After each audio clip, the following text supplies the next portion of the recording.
오늘 본문 여호수아 22장 1절부터 9절 말씀을 통해서 은혜에 합당하게 살라, 은혜에 합당하게 사는 신앙에 대해서 함께 은혜 나누고 합니다. 우리 먼저 말씀을 위해서 기도하겠습니다. 아버지 하나님, 우리의 육적인 필요, 세상에 주는 그런 유익보다도 하나님께서 주시는 말씀으로 인생이 온전케 된다고 약속하셨습니다. 주님 주시는 생명의 양식이 되게 해주시고 성령에 주시는 놀라운 영의 양식이 되도록 이 시간을 주장해 주옵기를 간절히 구하며 예수님 이름으로 기도드렸습니다. 아멘.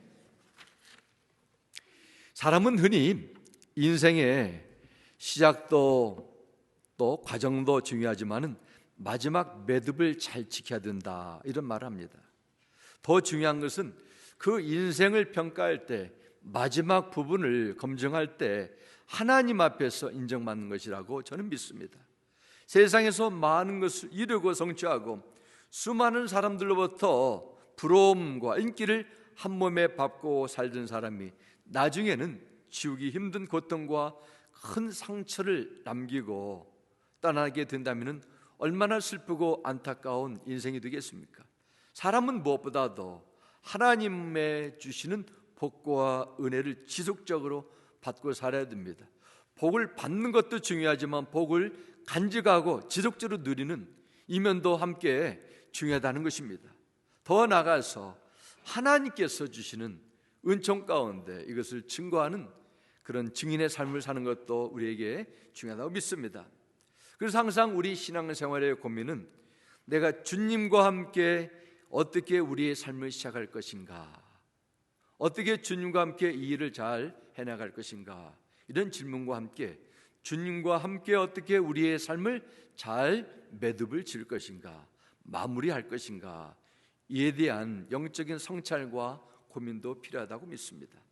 여호수아 1장에서 여호수아가 받은 사명의 시작, 비기닝이라 볼 수 있으면 여호수아 22장부터는 여호수아의 그의 사명, 하나님께서 부르신 일의 마지막 결론 부분이라 이렇게도 볼 수 있습니다.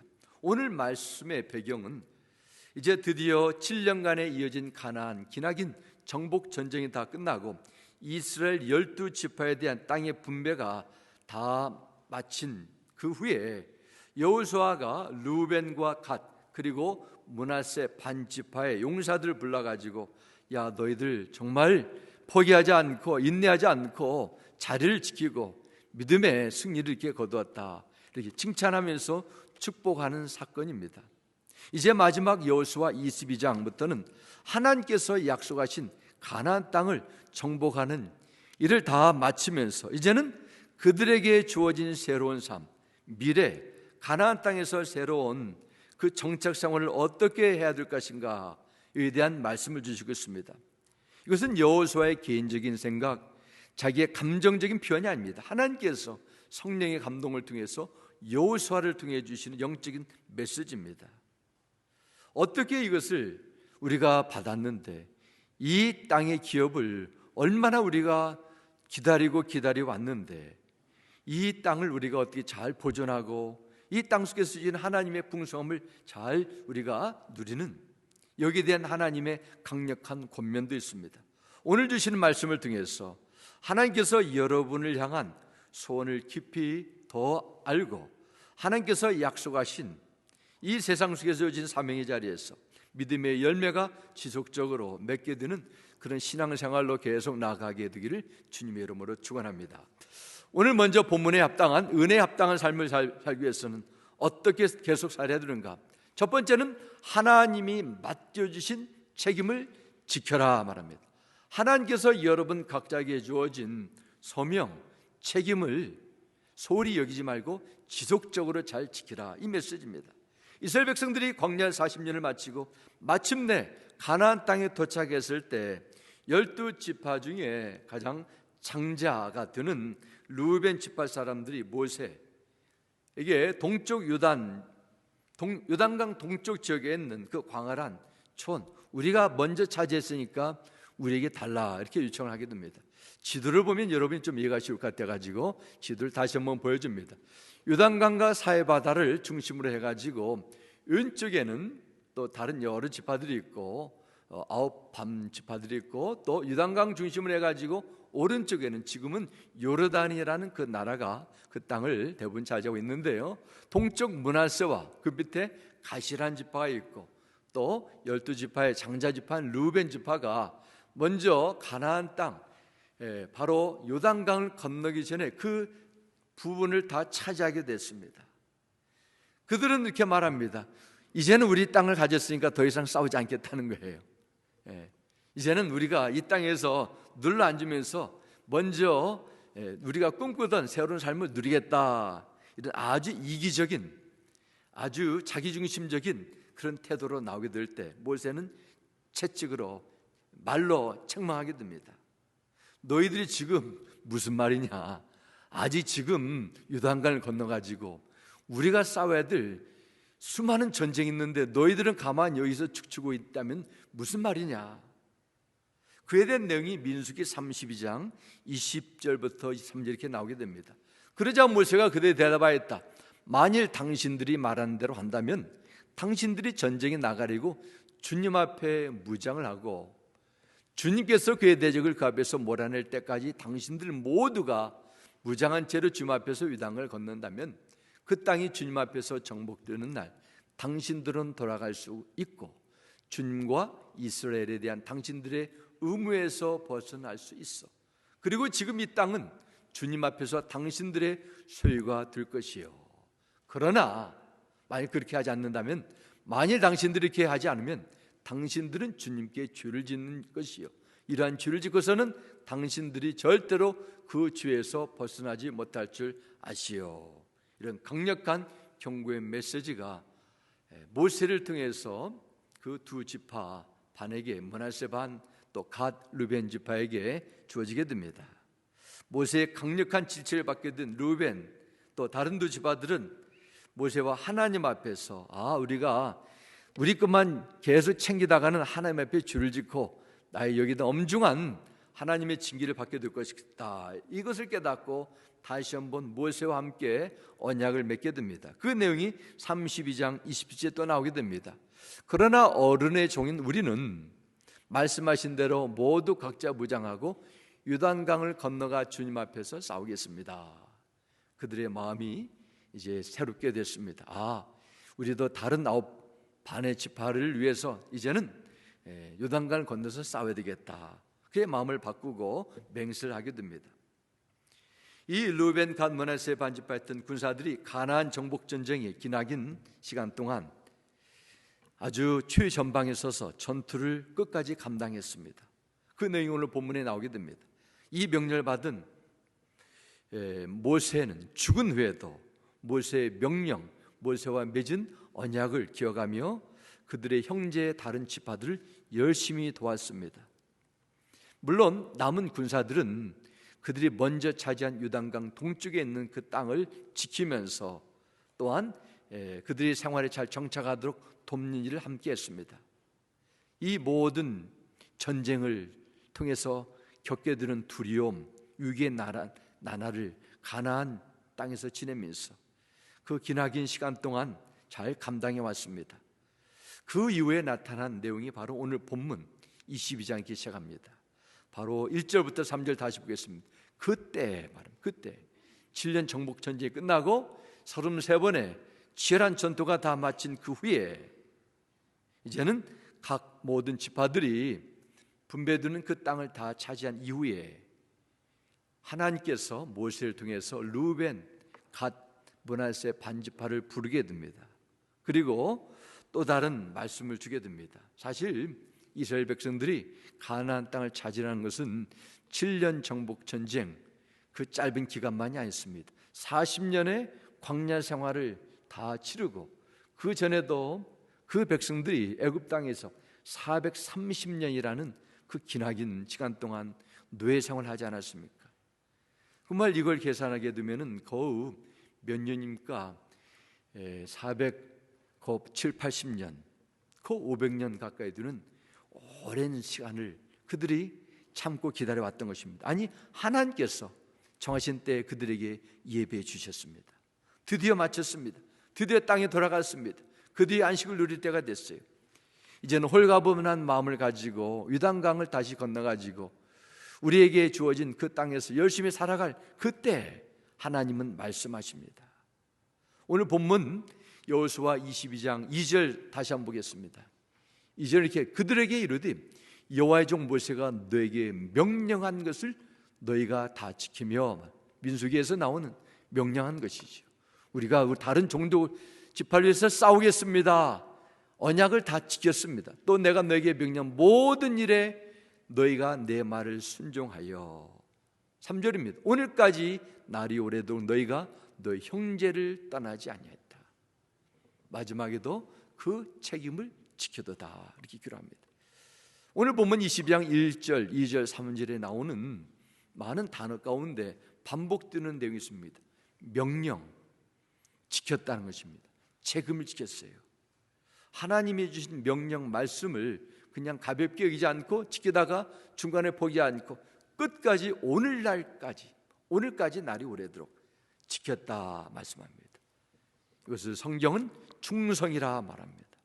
충성은 한 민족과 국가를 세우고 지탱하는 데 있어서 없어서는 안 될 중요한 보이지 않는 파워입니다. 여호수아 14장 8절 9절에도 갈렙에 대해서 이렇게 말씀합니다. 나와 함께 올라갔던 나의 형제들은 백성을 낙심시켰지만 나는 주 나의 하나님을 충성스럽게 따랐습니다. 그래서 모세는 그날 내가 주 나의 하나님께 충성하였으므로 너의 발로 밟은 땅이 영원히 너와 내 자손의 유산이 될 것이다 하고 맹세하였습니다. 이렇게 성경 기록합니다. 하나님은 갈렙의 충성의 마음을 보시고 갈렙과 늘 함께하여 주시고 뿐만 아니라 갈렙에게 약속하신 그 땅을 갈렙과 그 후손들에게 기업으로 주셨습니다. 우린 여기서 하나님께서 특별한 은혜와 복을 받는 자들의 공통된 특징을 발견하게 됩니다. 그것은 하나님과 맺은 약속을 끝까지 책임있게 감당하는 자입니다. 충성된 자입니다.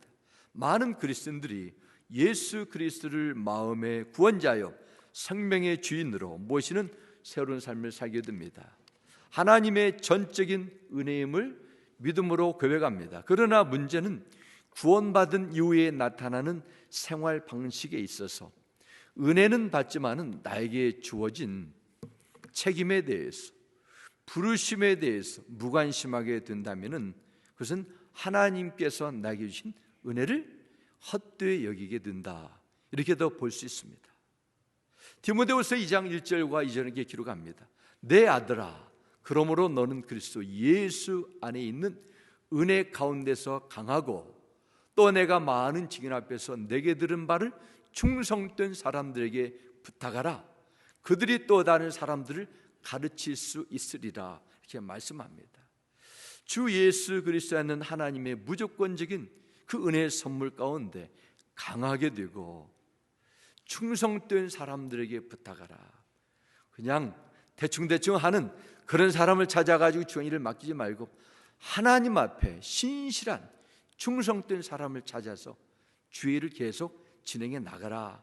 사도 바울이 마지막 그 인생의 부분 속에서 사랑하는 영적 동지요 믿음의 아들쯤 이겼던 디모데에게 주시는 당부입니다. 하나님께서 평가하는 성공의 기준, 세상과 다릅니다. 세상에서는 얼마나 많이, 얼마나 크게, 얼마나 사람들에게 부러움을 줄 수 있는 이런 외적인 수치로 여기지만은 하나님은 그것을 보지 않습니다. 아무리 사소하고 작은 것일지라도 그것을 충성스럽게 감당하는 것, 이것을 더 귀하게 여기십니다. 어떤 삶의 현장 속에서도 위에서 부르심에 대한 신실함을 보시고 그 사람을 평가하게 됩니다. 그렇지 않게 되면 하나님은 불공평한 분입니다. 하나님은 신실하지 않은 분이에요. 모든 사람에게 다 똑같은 은사와 귀를 주지 않았습니다. 어떤 사람에게는 어떤 시대 속에서 작은 그릇이 될 수가 있고 중간 그릇이 될 수가 있고 또 많은 책임을 질 수 있습니다. 이 어떤 것을 받았냐 이거보다도 그 받은 것에 대한 내 믿음의 표현이 충성으로 나타나냐, 이것을 하나님은 더 귀하게 여기신다는 사실입니다. 월남전에서 남쪽 월남군이 정말 비교할 수 없는 월등한 무기들과 미국이라는 초강대국의 지원을 받으면서도 그 기나긴 그 월남전에서 패망하게 된 원인도 그 안에는 국가에 대한 충성심이 훨씬 약했다는 것, 바로 군사학자들, 역사학자들이 공통적으로 내놓는 결과물입니다. 다른 어떤 무기나 군사체계보다도 훌륭한 내부의 힘이 얼마나 전쟁에 그 승리를 주는 역할을 하게 되는가, 역사적인 증거입니다. 건강한 교회로 성장해 드는 것, 다 이런 교회 공동체, 영적인 공동체 안에서 견고하게 흔들리지 않는 내부적인 힘이 있기 때문에 가능합니다.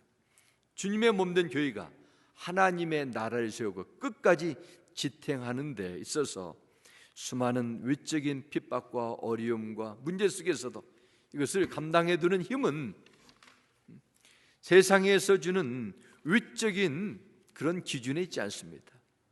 내적인 것에 있습니다. 모든 성도들이 한 마음, 한 스피릿으로 주님을 향한 헌신된 마음이 있을 때 그 교회는 세상이 주는 어떤 강력한 힘보다도 월등한 하나님이 주신 은혜로 살아가게 됩니다. 이것이 바로 우리 모든 주의 백성들에게, 주의 몸된 교회들에게 있어야 될 영적인 파워라고 믿습니다. 어느 마을에 연로한 노인이 살고 있었습니다. 그 노인에게는 가족이라는 건 아무도 없고 개가 전부였어요. 산책을 할 때도, 집에 있을 때도 그 개는 늘 함께 다녔고 밥 먹을 때에도 함께 개와 밥을 먹었습니다. 마을 사람들은 걱정했습니다. 혹시 이 노인에게 하나밖에 없는 이 개가 죽게 되면은 이 노인이 혼자 어떻게 살아갈까? 하지만 이것은 사람들의 걱정에 불과했습니다. 왜냐하면 이 노인보다 개가 노인이 개보다 먼저 죽었기 때문입니다. 나중에 마을 사람들이 이 노인을 장례를 치러준 후에 이 노인이 가족처럼 여겼던 개를 풀어줬습니다. 그런데 이상하게도 개는 주인이었던 노인의 무덤에서 떠나지 않는 것입니다.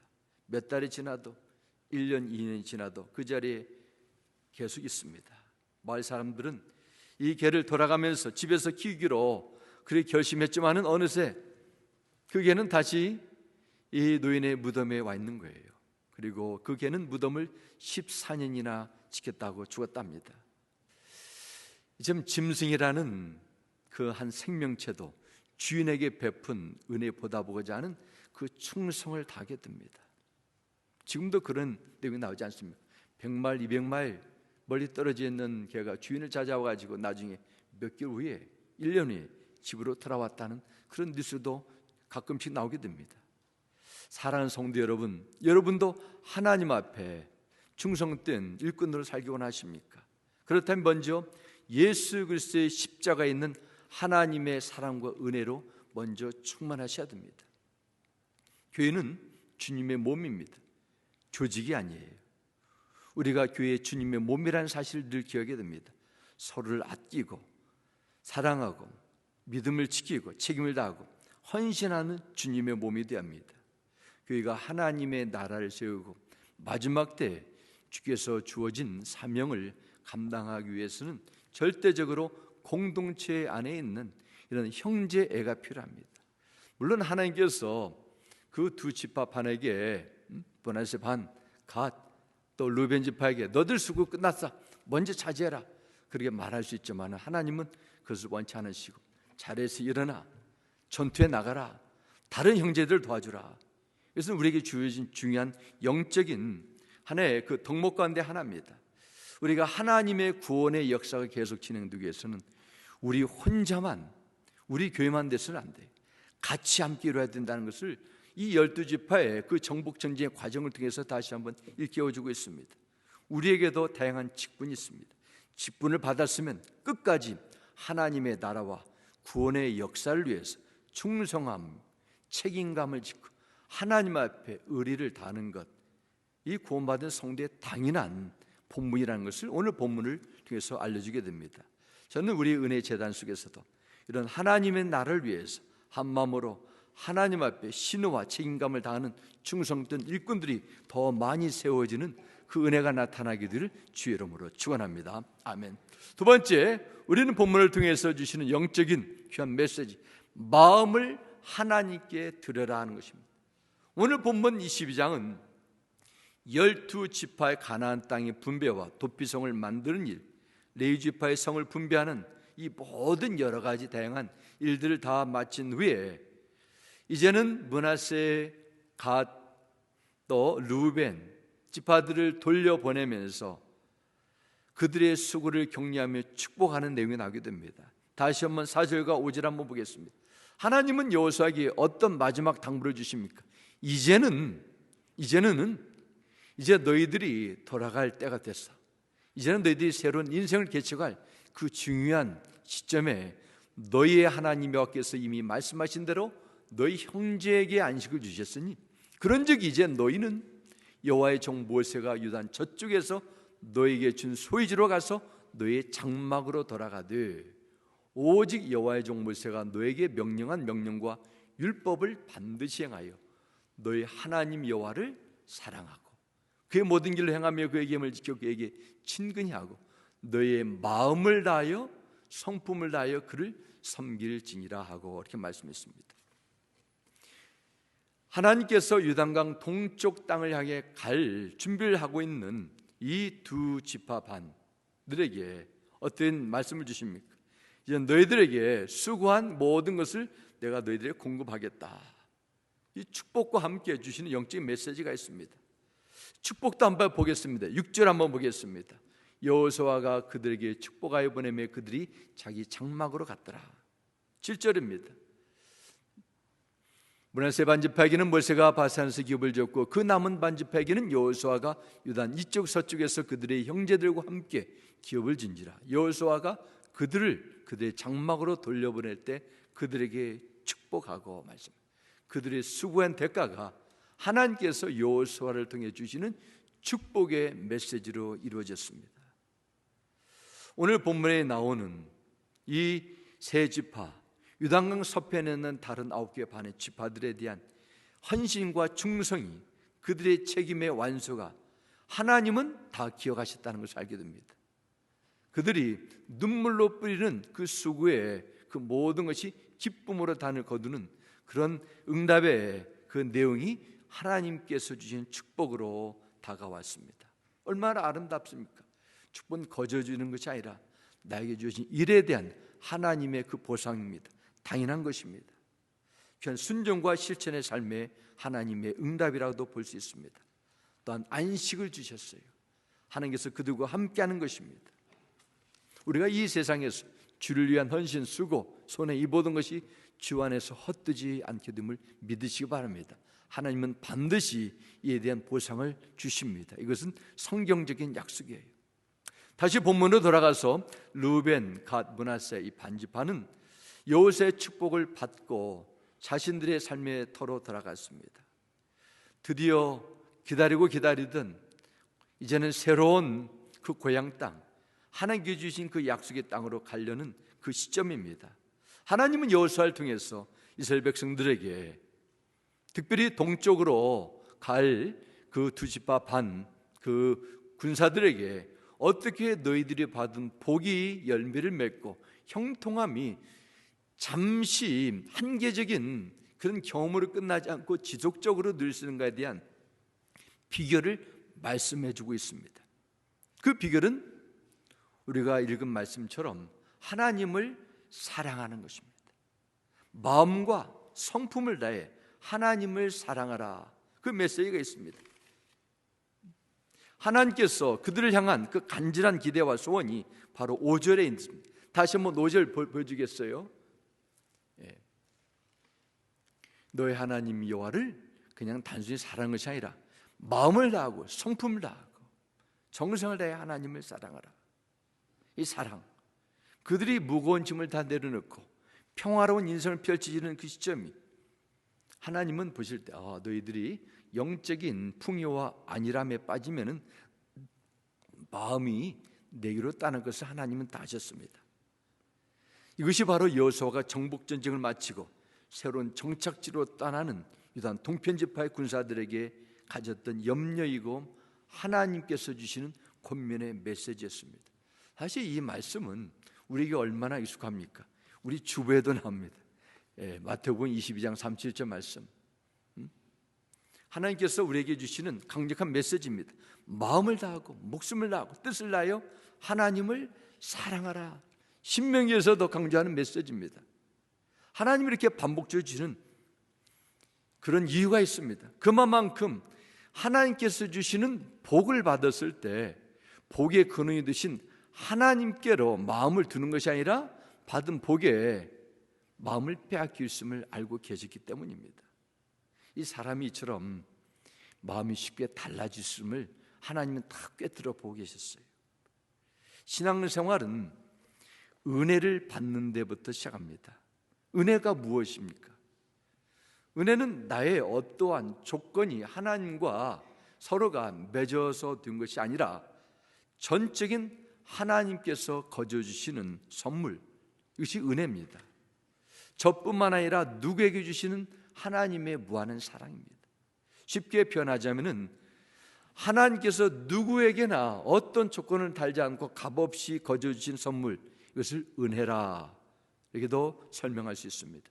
지금 여러분이 이 자리에 있기까지 앞으로 우리의 모든 인생 속에서 나와 함께 하실 하나님의 사랑, 지금까지 나를 지켜주시고 도와주신 이 모든 것이 하나님의 은혜 증거예요. 말씀의 은혜, 보혈의 은혜, 죄 용서함의 은혜, 위로와 회복해 주신 은혜, 넘치는 은혜 속에서 우리는 지금까지 살아왔습니다. 우리는 그냥 은혜를 생각할 때마다 감사할 뿐이죠. 그러나 은혜를 받았다면 그 은혜에 빚진 자가 되어 은혜를 마음에 늘 새기고 은혜에 보답하는 삶을 살도록 하나님은 기대하심을 오늘 본문 하나님을 사랑하라는 이 강력한 메시지를 통해서 다시 한번 일깨워 주는 것입니다. 우리는 설교를 통해서 이 말씀 많이 들었을 거예요. 하나님을 사랑하라. 마음을 다해서, 목숨을 다해서, 뜻을 다해서, 생명을 다해 하나님을 사랑하라. 이 말을 계속 듣다 보면 이것이 하나의 그냥 율법처럼 의무사항처럼 얘기해 두니까 사랑은 해야 되는데 사랑이 안 나와요. 사랑한다고 말은 찬양으로는 하는데 내 마음속 깊은 곳에서는 하나님의 그 사랑의 감정이 나오지 않는 그런 종교적인 삶이 될 수 있습니다. 왜 우리가 하나님을 사랑해야 됩니까? 하나님의 사랑을 먼저 알아야 됩니다. 요한일서 4장 10절에 기록합니다. 사랑은 여기 있으니 우리가 하나님을 사랑한 것이 아니요 하나님이 우리를 사랑하사 우리를 죄를 속하기 위하여 화목제물로 그 아들을 보내셨습니다. 말씀합니다. 하나님께서 먼저 우리를 사랑하셨단 말씀합니다. 요한일서 4장 19절에도 말씀합니다. 우리가 사랑하면 그가 먼저 우리를 사랑하셨습니다. 사랑하지만 이것이 중요한 것은 먼저가 중요합니다. 먼저 내가 하나님의 사랑을 얼마나 많이 받고 살아왔는가를 알게 될 때 우리는 그 하나님의 사랑을 깨닫고 그분을 사랑할 수 있는 힘이 내 안에 생겨듭니다. 로마서 5장 8절은 우리에게 다시 한번 일깨워줍니다. 우리가 아직 죄인됐을 때 그리스도께서 우리를 위하여 죽으심으로 하나님께서 우리에게 대한 자기의 사랑을 확증하셨느니라 말합니다. 확증, demonstrate, 보여줬다는 것입니다. 그러면 십자가에서 보여준 하나님의 사랑이 거기서 시작한 것입니까? 아니에요. 그때 하나님께서 여러분에게 십자가를 통해서 사랑을 보여줬지만은 그 하나님께서 여러분을 향한 사랑은 훨씬 전부터 시작했다는 것을 말씀하고 있습니다. 십자가에서 명백하게 사람들에게 증명된 것입니다. 여러분이 이 자리에 나올 수 있는 것, 하나님께서 여러분을 먼저 사랑하셨습니다. 과거에 우리는 영적으로 아무것도 모를 수 없는 깜깜한 흑암 속에 살고 있었습니다. 하나님도 모르고 진리도 모르고 성경도 비웃고 죽은 다음에 어떻게 되는지도 모르고 그냥 살던 인생이었습니다. 하나님께서 그런 우리를 어둠 속에서 불러내요 진리 가운데 빛 가운데로 복음 가운데로 인도해 주셨습니다. 우리를 주의 자리에서 불러내어 의인이 되게 해주셨어요. 사탄의 노예의 자리에서 불러내어 하나님의 사랑받는 자녀로 세워주셨습니다. 영원히 멸망받는 지옥에서 불러내어 영원한 천국의 백성으로 먼저 불러주셨어요. 그리고 이것을 모르기 때문에 십자가를 통해서 이렇게 내가 너를 사랑한다 증거해 주셨습니다. 우리가 또 어떤 존재였습니까? 고린도전서 1장 20절 말씀 보면 형제자매 여러분이 부르심을 받을 때 그 처지가 어떠했는지 생각해 보십시오. 육신의 기준으로 보아서 지혜 있는 사람이 많지 않고 권력 있는 사람이 많지 않고 가문이 훌륭한 사람이 많지 않았습니다. 이렇게 말씀합니다. 하나님께서 여러분과 저를 불러주실 때 똑똑하고 능력 있고 가문, 학벌이 좋은 사람만 불러주신 것이 아닙니다. 힘없고 미련하고 자랑할 것 없는, 세상에서 어떤 사람도 큰 관심을 두지 않는 그때 불러주셨다는 거예요. 그것도 하나님께서 아무 때나 천집하면서 나중에 어떻게 하나 보자 하면서 불러주신 것이 아닙니다. 이 세상에 태어나기 영원전부터 택하여 주셔서 자녀 삼기로 작정하여 주셨다고 성경은 말씀합니다. 이것이 하나님께서 보여주신 사랑임을 믿으시기 바랍니다. 이 놀라운 하나님의 구원의 은혜를 받았다면 우리도 주님을 향한 사랑과 충성으로 뭔가를 보여달라는 것이 이게 하나님의 마음입니다. 에베소서 4장 1절에 기록합니다. 그러므로 그런 은혜를 받고 살아간다면 주님 안에서 같이 몸이 된 내가 여러분에게 권합니다. 여러분은 부르심을 받았으니 그 부르심에 합당하게 살아가십시오. 선언합니다. 하나님께서 여러분을 죄와 어둠과 거짓과 심판에서 불러주시고 소명을 주시고 구원의 은혜 가운데 살도록 성령께서 인쳐주셨다면 거기에 대한 믿음의 반응으로 나와라는 것입니다. 그것이 하나님을 사랑한다는 것입니다. 그냥 사랑해야 되기 때문에 사랑한다면 그것은 온전한 사랑이 될 수 없습니다. 우리 중에 한 사람도 그냥 의미 없이 왔다 가는 그런 자는 없습니다. 모두가 다 하나님의 사랑을 미리 받고 우리에게 주어진 은혜가 있고 소명이 있습니다. 그 일이 무엇인지를 깨달아서 그 일에 우리가 최선을 다해 감당하는 것이 바로 하나님의 사랑을 표현하는 것이에요. 사람의 제일 가는 목적, 하나님을 영화롭게 하고 하나님에서 즐거워한다 했습니다. 세상에도 즐거워할 것, 좋아할 것 많습니다. 그러나 하나님보다 더 좋아하게 된다면 그것은 우상이 될 수 있습니다. 하나님께서 여러분 행하신 모든 일들을 기뻐하며 감사하며 영광과 찬송을 드리는 것, 그 부르심에 합당하게 살아가는 실제적인 표현이 됐음을 믿으시기 바랍니다. 사랑하는 성도 여러분, 그러므로 우리는 주님 앞에 이런 영적인 부르심이 있습니다. 주님 앞에 합당하게 살아가도록 힘써야 됩니다. 구원의 은혜를 받았기 때문에, 진리를 알기 때문에, 소명을 받았기 때문에, 천국에 대한 영원한 삶을, 기업을, 약속을 받았기 때문에 그 받은 은혜에 합당해 사는 것, 성경 속에서 오늘 말씀을 통해서 여호수아를 통해서 주시는 하나님의 간절한 마음이기도 합니다. 하나님께서 여러분에게 먼저 사랑을 베풀고 신실하심을 나타내기 때문에 우리도 하나님을 향한 사랑과 신실하심을 보내준 것은 당연한 것입니다. 어떤 삶의 형편 속에서도 눈에 보이는 것에 휘둘리지 마시고 낙마하지 마시고 하나님께서 베푸신 이 놀라운 은혜를 더 우리가 귀하게 여기시기 바랍니다. 하루하루 여러분의 삶 속에서도 범사에 하나님께 감사하시기 바랍니다. 하나님을 찬양하시기 바랍니다. 새로 시작하는 여러분의 한 주간의 삶 속에서도 어떤 것보다도 이 하나님의 구원의 은혜, 세상에 어떤 것도 뺏을 수 없는 주 안에 있는 하나님의 사랑을 더 깊이 여기고 의지하는 가운데 그분이 주시는 충만한 은혜가 여러분의 삶 가운데 열매 맺게 되기를 주 이름으로 축원합니다. 아멘. 우리 함께 기도하겠습니다. 아버지 하나님 감사합니다. 하나님께서 이스라엘 지파 모든 후손들에게 옥토를 주시고 강물을 주시고 많은 복과 은혜를 베풀어 주셨습니다. 그러나 하나님은 그들에게 마음을 잃지 말라고 당부하셨습니다. 하나님을 사랑하라고, 하나님께 사랑을 늘 기억하며 살라는 간곡한 메시지를 통해서 오늘 우리가 이 세상에 살아가면서 정말 놓치지 말고 양보하지 말아야 될 중요한 영적 지침을 끼워준 것 감사합니다.